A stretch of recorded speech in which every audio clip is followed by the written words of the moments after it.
What is AuDHD Magic? And what happens when we articulate it, when we put words to our reality? This is AuDHD Magic, a celebration of autistic and ADHD magic, mysticism, and sensitivity. I'm your host, Stephanie Elizabeth, a fairy witch, intuitive artist and guide obsessed with all things weird and witchy. Keep listening for an unfiltered, unapologetically queer and fae journey into unseen dimensions and intersections of autistic and ADHD reality. By the way, I have a potty mouth, so this podcast is definitely not appropriate for children.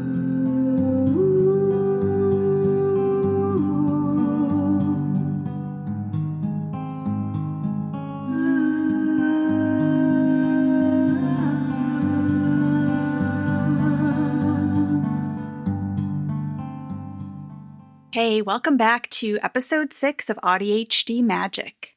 It's hard to believe that this is the final episode for 2025. After this, I'll be taking a holiday break until mid-January, so I wanted to give you something to really sink your teeth into over the next month.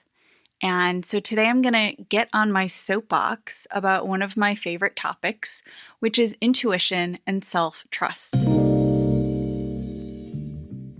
For a number of reasons, I think this time of year tends to really put a spotlight on our relationship to intuition and inner knowing and how much we feel we can trust ourselves.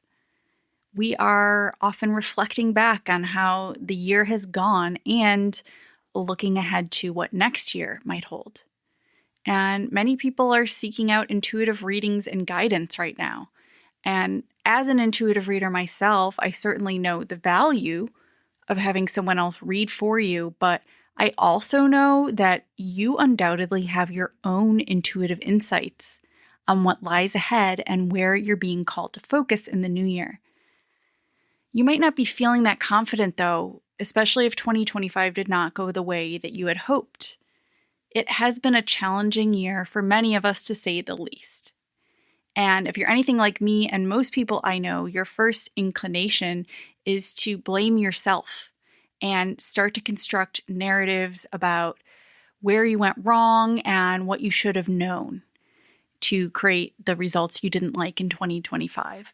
And that's understandable, but I want to remind you that sometimes life is just lifing. And it doesn't have to mean anything about you, especially in turbulent times such as these. Are you arguing with me in your head about that right now? Are you unsure if you can really trust what you know? Do you just kind of wish someone would tell you what to do? Has your intuition seemingly faded away or dried up and evaporated at some point? Then this episode is for you. Because as a highly sensitive ADHDer, you're naturally intuitive. And truth be told, we all are. But a lot of neurodivergent folks are especially gifted. And it makes sense because a defining trait for many autistic, ADHD, and otherwise neurodivergent folks is a pronounced sensory experience. We feel a lot, and that sensitivity isn't limited to the 5 senses. It extends to the 6th sense and beyond. We are feeling more in all the dimensions, seen and unseen. I mean, have you ever noticed that all your fave highly sensitive healers, psychic mediums, and spiritual practitioners have come out as ADHD, autistic, or otherwise neurodivergent over the last few years? That's a whole other episode in itself, but my point is, if you are neurodivergent and you are wondering if you're intuitive, the answer is yes. And if you feel like you are secretly a fairy, then go ahead and multiply that. Anywho, I've been working closely with highly sensitive and neurodivergent folks for years now, and I've noticed something curious. Most of them are highly intuitive and psychic, yet they don't see themselves that way. For example, clients in my Intuition Accelerator will show up to a session saying they have no clue what to do. And then they will turn around and channel 20, 30, 45 minutes worth of insight and guidance like it's nothing. Now, I'm not pulling any rabbits out of hats here. We're simply evoking the inner wisdom and intuitive knowing that is already present by giving it support and space to be heard. And if you're listening or reading this right now, you are likely no different from these clients. You already have the intuitive ability. You just don't recognize the full extent of your inner wisdom, so you believe it's unreliable or not that strong, and then you feel unsafe trusting it. Now, why is this? Well, most of us are taught directly and indirectly that intuition is a flight of fancy rather than a valid way of knowing. We are taught that only so-called rational, intellectual knowing is real and reliable, and that is how we're trained to navigate life and make decisions. This mindfuck that has lodged itself in your psyche, courtesy of white supremacy, Christian colonialism, patriarchy, late-stage capitalism, and co., is an unwanted gift that truly keeps on giving, unfortunately. Even if you think that intuition is valid or even desirable, this societal conditioning and gaslighting is likely still operating beneath the surface. It's like a kind of spell that sows doubt and undermines your self-trust. And it minimizes, it distracts, it drowns out, and explains away your authentic inner knowing, thus keeping you disconnected from your power. All the better to keep you working, consuming, and complying with the social order while feeling shaky in your ability to discern what is true. In other words, intuition and self-trust are politicized. The thing is that even though it didn't start with you, the call is now coming from inside the house, and it could seem to be very convincing. I've seen it clearly in myself and my clients over the years. But the good news is that this programming loses its power the more you see it and shift the pattern. Because beneath all the bullshit and barriers, your intuition is still there, waiting for you. So let's take a look-see into this whole operation, because I'm going to break it down and show you the reasonable seeming habits and priorities and false beliefs that are unconsciously blocking your intuition, and also share with you some tips on how you can free up your true inner power and guidance. Now, before I get to the first item on the list, you know I love a preamble. I want to say that you might feel a little called out by some of what I'm going to share, and that is okay. There is nothing to be ashamed of if you recognize any of these patterns in yourself and your life. As I said, these are culturally ingrained, and you came by it honestly, but you don't have to keep it going. So, the first thing on the list is that you say your intuition isn't speaking to you, but actually you're not listening. Look, I get it. It's hard to wind down and dedicate time to your spiritual practice, or just find unstructured time to check in with yourself. Society has told you it's not a priority. It's definitely not as important as work and chores and childcare and your never-ending to-do list, because we know capitalism does not want you to rest, and you're probably a former gifted kid who over-identified with being capable, hardworking, and productive. Then we have all the screens and the dings and the AI-curated perpetual scroll competing for your 24/7 attention, either lulling you into distraction or getting you worked up into a rage bait tizzy or crushing hopelessness. Ask me how I know.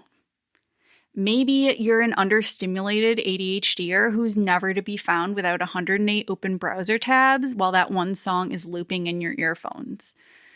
Or maybe your inner ear is constantly hijacked by intrusive thoughts or rumination. Focus, mindfulness, never met 'em. Maybe you even have time set aside on your calendar, but showing up is a struggle because demand avoidance and task switching difficulties. No matter what the reason is that you're not really listening, the reality is that intuition needs space to be heard. You have to pay attention in order to get it because your guides can't just leave you a voicemail. So what's the solution? Start really, really small. Can you give yourself just 1 minute to take some relaxed breaths and check in with yourself? Listen to your inner voice.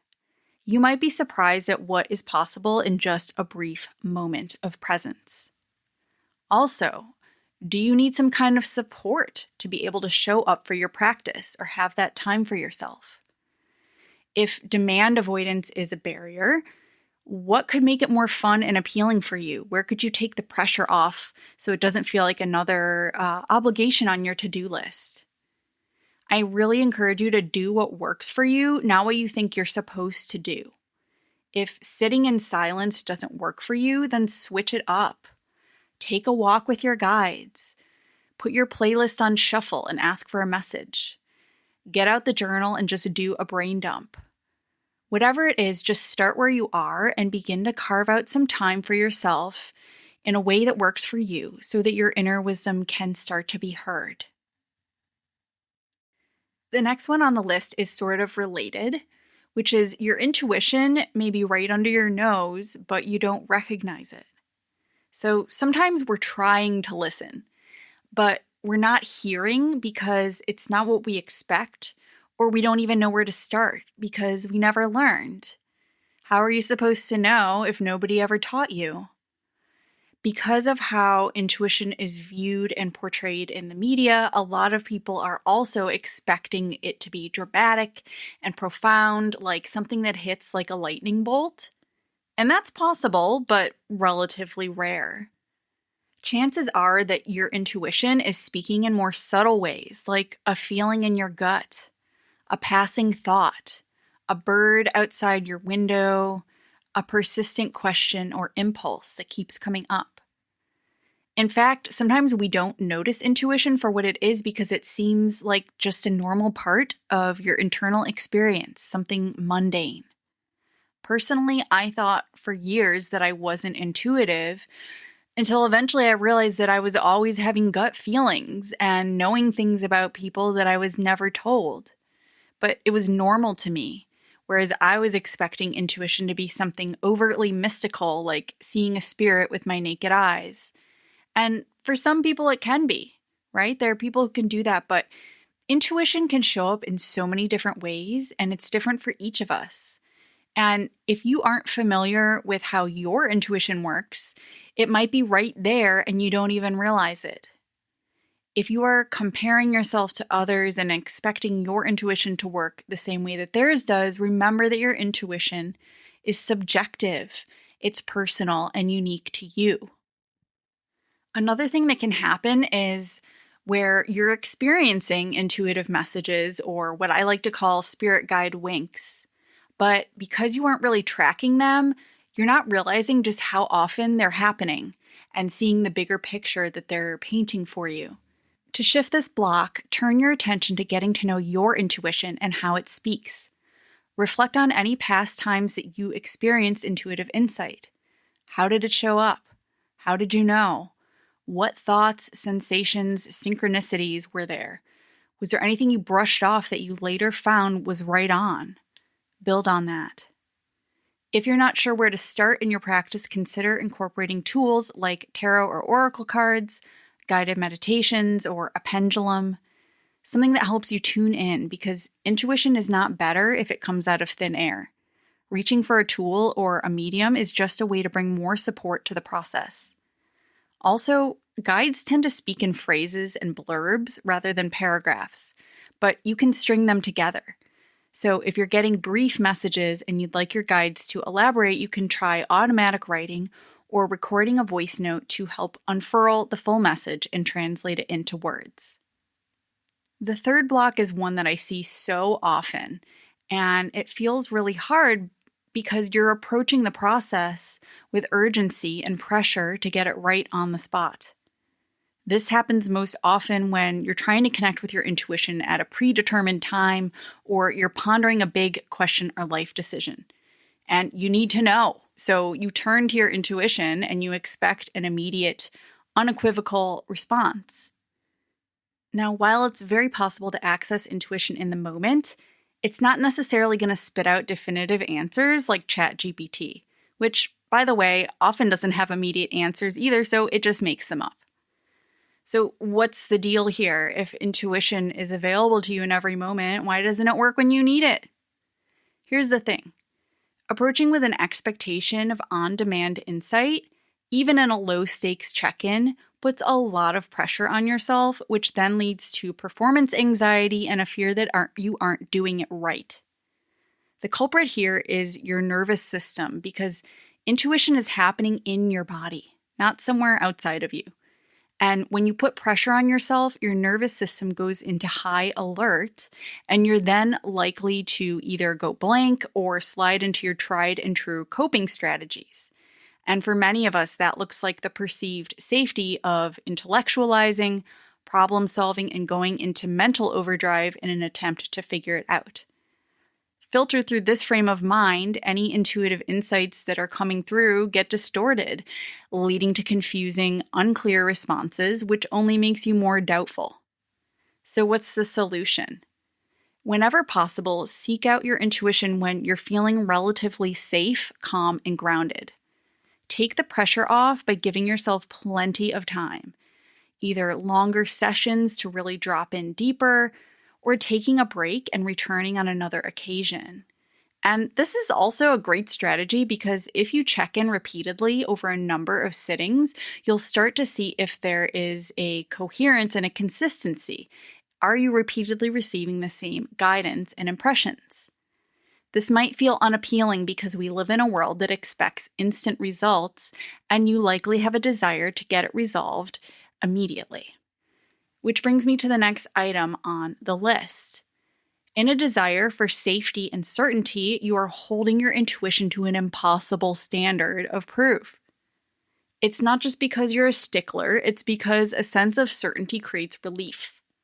And as I mentioned earlier, we're encultured to believe that certainty comes from facts, proof, plans that make sense on paper and adhere to a rational explanation or an established conventional pathway. So when we approach intuition, we're often expecting it to meet that same standard in order to be trusted. And when it inevitably can't, we fall back on the perceived certainty of mental reasoning rather than staying with the tension of the question. This is not a science lab or a court of law. There's often no single right answer, no objective truth, and uncertainty is unavoidable in life. The truth is that even a seemingly foolproof course of action that makes complete sense on paper can still lead to unexpected results. Demanding complete certainty does not eliminate risk. And uncertainty is actually a neutral condition if you think about it. It doesn't necessarily mean that something bad is going to happen. Now, this particular block tends to show up in a few different ways. First is dismissing insights that don't come through with a feeling of complete confidence, because your brain tells you that lack of confidence must mean that it's not right. But the thing is that true confidence is not really a mental thing. It's a felt sense, a body knowing, like much of your intuition. You may also feel a need for intuition to deliver all the details and show you the full plan and a guaranteed pathway to the end result before you even begin. But here's the thing, the pathway is not always predetermined. You are co-creating your life, and the path is unfolding as you make choices. Also, sometimes we do intuitively know something, but then we convince ourselves that we don't know it because we're scared. We're afraid of what comes next, what we're going to have to do with this information, what will have to change. Remember that you're a capable person, and if you make a wrong turn, you can change direction. There are relatively few decisions in life that are truly irreversible. If you feel like you're really getting caught up with this block, you can try reflecting on what is your standard of proof. What does it actually take for you to trust yourself and your intuition? Is that even possible to achieve? If not, it's getting in the way of receiving the inner guidance that is trying to help you out and guide you to your best possible outcome. Now, the last one on the list for today is probably also the most common one, and that is this. You wonder if maybe you're just making it all up. Now, this one isn't surprising given how intuition is denigrated and misrepresented as foolish, silly, delusional even. What do you mean you just know? What do you mean you talked with the trees and got a dream message from your ancestors? We're taught that knowledge is only valid if arising from outside yourself, from someone who is an expert, from a book, someone who knows better than you.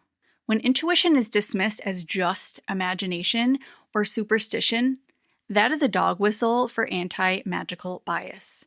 And I want to point out there's a long history of white male elites cloaking their biased and nonsensical beliefs in the guise of science.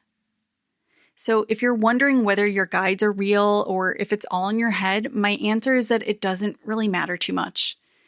Whether you see intuition as communication with the spirit world, nonlinear creative intelligence, heightened pattern recognition, or just your imagination, I contend that the question of where it arises is somewhat irrelevant. What if your imagination has something important to share with you?